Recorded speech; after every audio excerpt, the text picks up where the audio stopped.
बढ़ा सकते हैं। समझ में आ गया बेटा क्यों है? पर अगर रोटर का प्रतिरोध बढ़ेगा तो टॉर्क बढ़ेगा, बिल्कुल।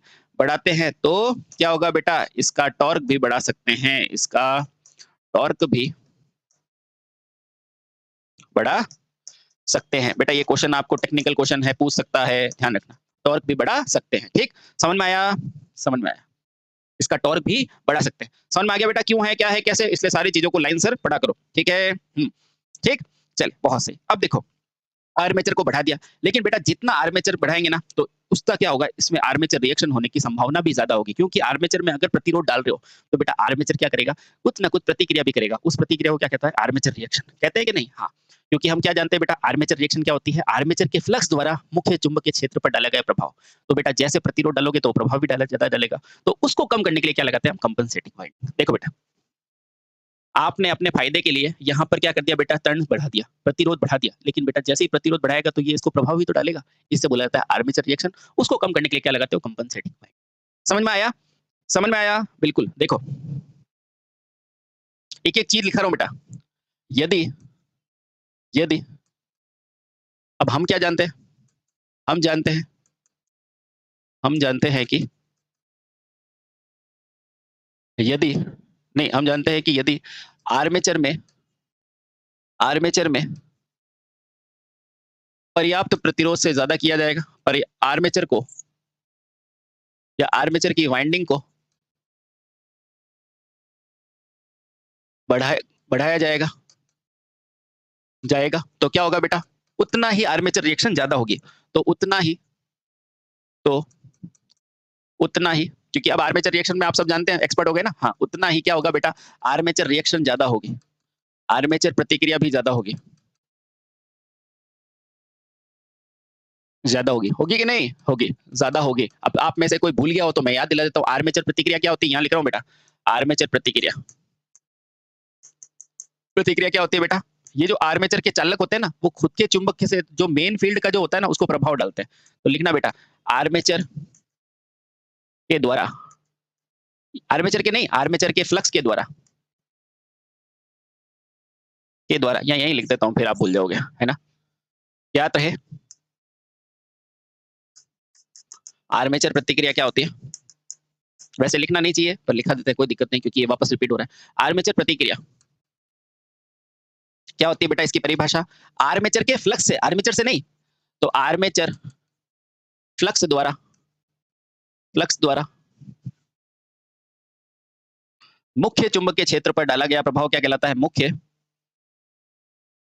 चुंबकीय क्षेत्र पर डाला गया प्रभाव क्या कहलाता है? डाला गया प्रभाव प्रभाव क्या कहलाता है बेटा?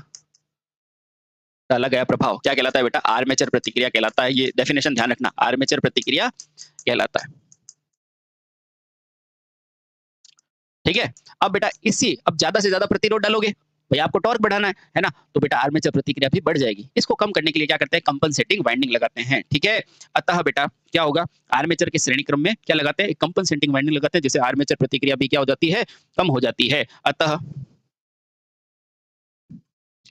इस आर्मेचर प्रतिक्रिया को कम करने के लिए आर्मेचर प्रतिक्रिया को आपको सिंपल सा पूछेगा, यूनिवर्सल मोटर में आर्मेचर प्रतिक्रिया कौन कम करता है? तो कंपनसेटिंग वाइंडिंग, ठीक है? हाँ। अतः इस आर्मेचर प्रतिक्रिया को कम करने के लिए कहाँ? यूनिवर्सल मोटर में क्या लगाई जाती है? कंपनसेटिंग वाइंडिंग भी लगाई जाती है। यूनिवर्सल मोटर में क्या लगाई जाती है बेटा? कंपनसेटिंग वाइंडिंग लगाते हैं। ये लो भैया, एक एक पॉइंट आपने लिख दिया है, ठीक है? चलिए बहुत सही। ठीक है? हाँ। सर तो वहां पर पे तो अपन जब आर्मेचर रिएक्शन होती थी, वहां से ब्रश कलेक्ट होता था, तो बेटा वहां पर क्या होते थी? ब्रश लगाते थे। यहाँ पर भी ब्रश लगाते हैं, बिल्कुल बेटा। और स्पार्किंग को कम करके यहाँ पर भी हाई प्रतिरोध ब्रश लगाते हैं, और यहाँ पर भी इंटरपोल भी लगाए जाते हैं, ठीक है? इसलिए ध्यान रखना। क्या ध्यान रखोगे बेटा? तथा स्पार्किंग को कम करने के लिए बेटा ब्रश का प्रतिरोध कैसा रखा जाता है? उच्च रखा जाता है। डीसी सीरीज मोटर की तरह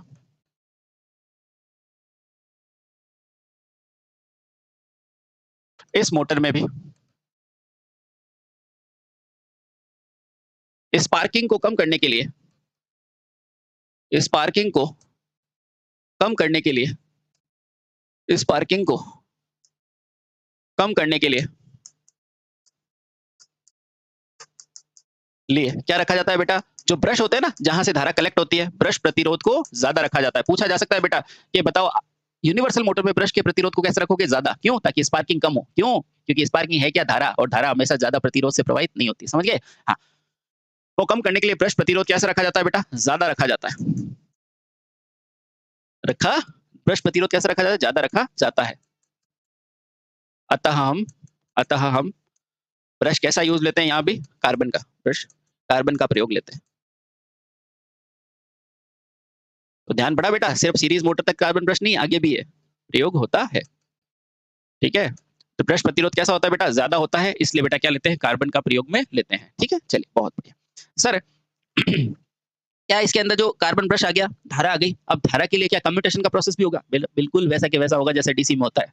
तो बेटा ध्यान रखना, कम्यूटेशन को सुधार के लिए या कम्यूटेशन की सुधार के लिए बेटा इंटरपोल भी प्रयोग किए जाते हैं। याद रहे, याद रहे। अब कम्यूटेशन का मतलब तो पता है ना, धारा लेना। हाँ, ये वो भी लिखो याद रहे। इस मोटर में भी कम्यूटेशन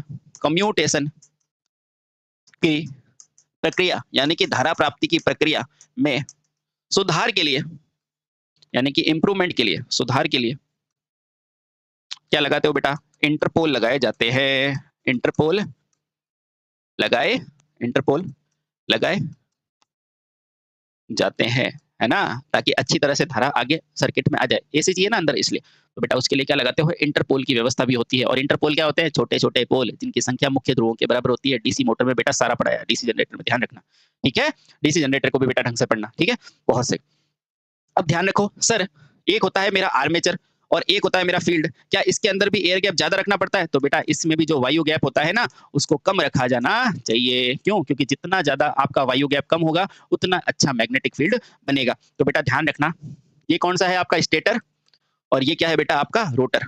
तो इन दोनों के बीच में, या रोटर या कह सकते हो बेटा आर्मेचर, क्योंकि यहाँ पर एसी भी है इसलिए रोटर कहा जा सकता है। तो ज्ञात रहे, यूनिवर्सल मोटर में भी, यूनिवर्सल मोटर में भी आर्मेचर तथा फील्ड पोल के मध्य बहुत कम होना चाहिए, मतलब 0.35 0.45, ये तो ऑप्शन देख के लगाना है ना, वैसे पूछेगा नहीं, ध्यान रखना। याद रहे, यूनिवर्सल मोटर में भी आर्मेचर तथा फील्ड पोल के मध्य कम गैप रखा जाता है। कम गैप रखा जाता है ना? ऐसा क्यों? ताकि पावर फैक्टर भी अच्छा हो,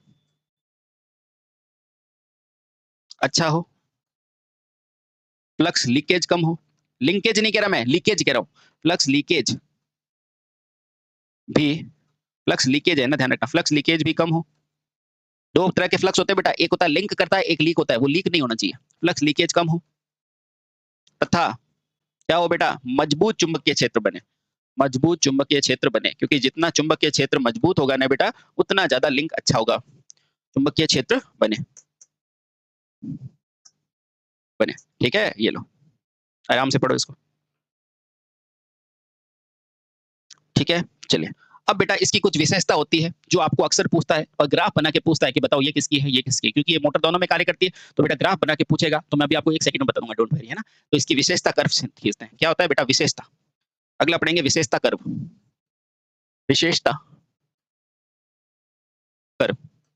अब आपको पता है, अब मोटर है तो कर्व तो किसका होगा? टॉर्क का ही होगा, है ना। कि एसी दोगे तो कैसा होगा, डीसी दोगे तो कैसा होगा। ठीक है, तो लिखना बेटा, यह मोटर, ध्यान रखना बेटा, यह मोटर एसी की अपेक्षा डीसी में ज्यादा अच्छा टॉर्क देती है। पूछेगा कि अगर यूनिवर्सल मोटर में एसी दे दिया टॉर्क और डीसी दे दिया तो ज्यादा किस में आएगा? तो डीसी में आएगा, ध्यान रखना।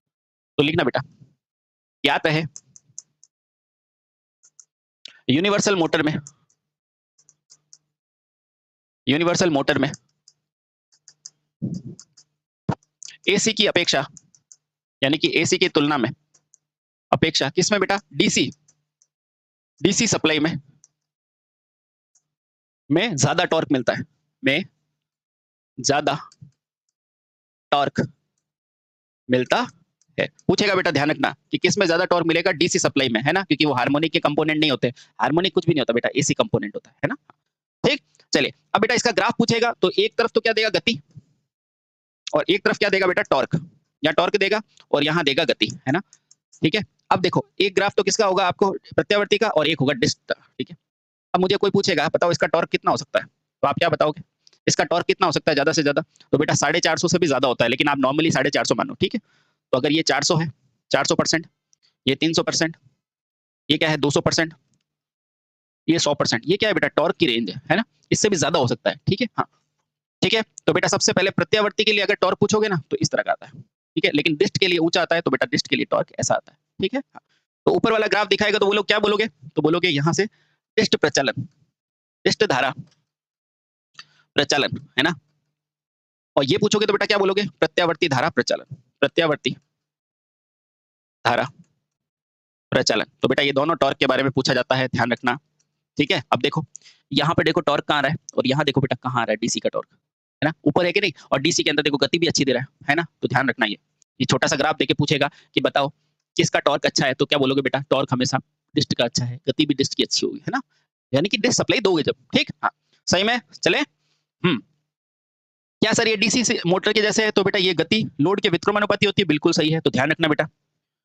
दूसरा, क्योंकि यह डीसी सीरीज मोटर की जैसे होती है, डीसी सीरीज मोटर के समान होती है,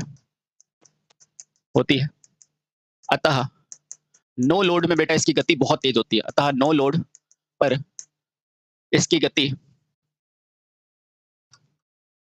ये देख लो, जब नो लोड है तो गति देखो कहाँ है, नो लोड पर गति बहुत अधिक होती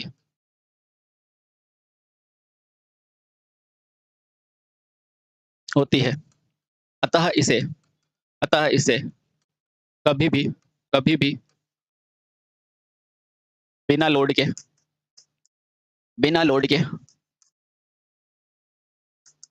चलाना नहीं चाहिए।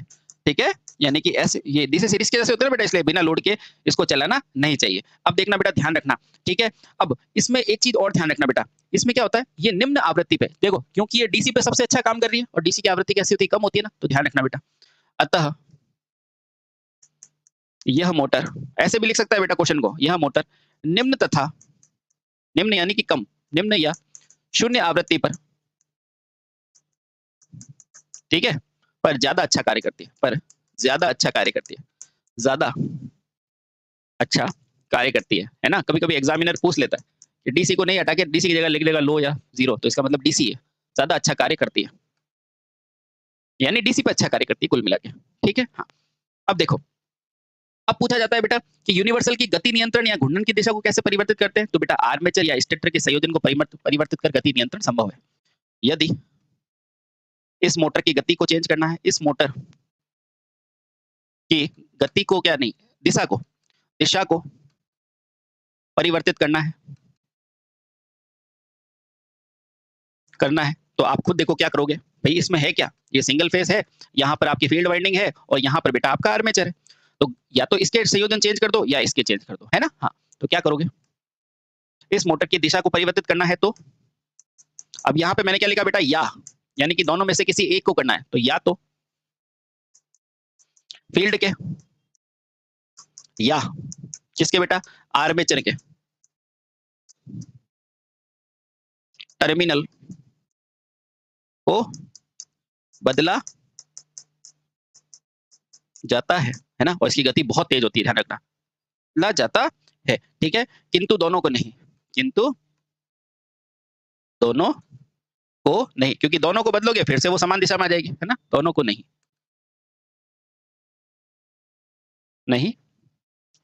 साथ में बदला जाता। ठीक है, ये लो भैया, ठीक, चलिए अब सर इसकी गति नियंत्रण करने के लिए कुछ तो व्यवस्था होगी, तो होती है बेटा, एक स्विच होता है ना, उसको क्या बोलते हैं, टैपिंग बोलते हैं, है ना, तो इसको गति नियंत्रित करने के लिए बेटा एक हैंडल होता है, उसको क्या बोला जाता है, टैपिंग।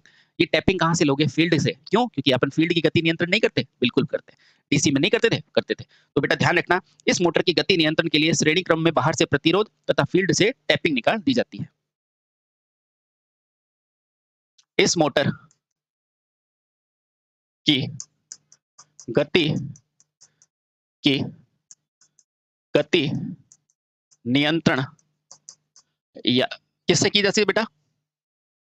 जो फील्ड होती है ना, फील्ड से 3 या 4 टैपिंग निकाल कर की जाती है। भाई आपकी ये आपकी मोटर है ना? ये आपकी मोटर है और यहाँ पर जो ये फील्ड है ना बेटा, इस पे आप टैपिंग कर दो, है ना? पहली, दूसरी, है ना? और या फिर बेटा इस आर्मेचर से कर लो। टैपिंग निकाल कर, टैपिंग क्या होती है बेटा? टैपिंग होती है कनेक्टर्स, है ना? टैपिंग निकाल कर की जाती है या फिर आप क्या करोगे बेटा, ये जो सप्लाई दे रहे हो ना, यहाँ पर आप प्रतिरोध लगा दोगे, है ना? और कौन सा? रियोस्टेटिक प्रतिरोध, ठीक है? और या फिर गति है या सप्लाई के श्रेणी क्रम में एक रियोस्टेटिक हैंडल लगाकर, श्रेणी क्रम में एक रियोस्टेटिक हैंडल लगाकर, रियोस्टेटिक कुछ नहीं होता बेटा, प्रतिरोध ही होता है ना? रियोस्टेटिक यानी कि चर प्रतिरोध हैंडल, चर प्रतिरोध हैंडल लगाकर बदली जाती है, लगाकर नियंत्रित की जाती है। तो आपसे पूछेगा क्या यूनिवर्सल की मोटर की गति नियंत्रित कर सकते हो? तो बिल्कुल कर सकते हैं बेटा, इस हैंडल के द्वारा। जो रियोस्टेटेड होता है कहाँ लगता है बेटा? सप्लाई के श्रेणी क्रम में, ध्यान रखना। और टैपिंग कहाँ निकलती है? टैपिंग निकलती है बेटा आपके फील्ड से निकलती है ना, ध्यान रखना, दोनों चीजें अलग अलग है। नियंत्रित की जाती है, ये बेटा बेहद इंपॉर्टेंट है, दोनों ध्यान रखना। क्या पूछेगा क्या यूनिवर्सल की गति नियंत्रण होती है? बिल्कुल होती है। तो 2 प्रकार से होती है, या तो फील्ड की टैपिंग कर लो या फिर आप क्या करो, सप्लाई में क्या लगा दो? प्रतिरोध लगा दो, ठीक है? देखो आराम से, ठीक है? हाँ, अब इस मोटर का प्रयोग कहाँ होगा? तो आप सभी जानते हैं इस मोटर का प्रयोग कहाँ होता है बेटा? मिक्सर में, है ना? उसके अलावा ग्राइंडर में, ठीक है? ग्राइंडर, मिक्सर ग्राइंडर जो आपके घरों में होता है ना, वो। उसके अलावा और कहाँ से हो सकता है? वो मशीनों में होता है। और कहाँ हो सकता है? सिलाई मशीन में, मशीन इत्यादि में होता है ना, मशीन इत्यादि में होता है। और बेटा इसकी गति के लिए कहीं कहीं दे रखा होता है 14,000, कहीं दे रखा होता है 20,000, पर जो भी विकल्प में सबसे ज्यादा होना वो आंसर लगा देना, ठीक है? तो इसकी गति ज्यादा होती है, ये लिख देता हूँ, ठीक है? तो इसकी गति ज्यादा होती है, ठीक है? तो इसकी गति उच्च अनुप्रयोग के लिए होती है। तो बेटा इस वीडियो में हमने क्या पढ़ा है? यूनिवर्सल मोटर को अच्छे से समझने की कोशिश किया है, जो कि आपके आईटीआई की दृष्टि से बेहद महत्वपूर्ण है, ठीक है? हंसते रहे, मुस्कुराते रहे, बाकी सारी चीजें आपकी डीसी मोटर जैसी है, ठीक है? तो जब भी आपके इसका क्वेश्चन आए ना, तो ये चीज ध्यान रखना, आपको डीसी के क्वेश्चन आ रहे हैं कि नहीं, क्योंकि वो क्वेश्चन आएंगे तो ये अपने आप ही बदल जाएगा, ठीक है? हंसते रहे, मुस्कुराते रहे, भारत माता की जय, वंदे मातरम।